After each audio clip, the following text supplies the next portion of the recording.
তোমার অভাব আমারে প্রতিদিন একটু একটু করে ভাইঙা দেয়, তবু তোমারে দোষ দিতে পারি না। তুমি দূরে চইলা গেছো, কিন্তু তোমার রাইখা যাওয়া স্মৃতিগুলো আজও আমার সঙ্গী। অনেকেই কয় সময় সব কিছু বদলাইয়া দেয়, কিন্তু কিছু কিছু মানুষ সময়ও ভুলাইয়া দিতে পারে। আজ হৃদয়ের যে জায়গাটায় তোমার নাম লেখা, সেইখানে আর কাউরে বসানোর সাহস পায় নাই। হয়তো এইটাই আমার সবচেয়ে বড় দুর্বলতা। তোমারে ছাড়া বাঁচতে শিখছি, কিন্তু তোমারে ভুইলা না।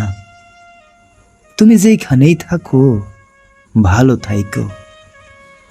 আমি শুধু এতটুকুই চাই, আমার হৃদয়ের সেই অমূল্য জায়গাটা আজীবন শুধু তোমার হইয়া থাকুক।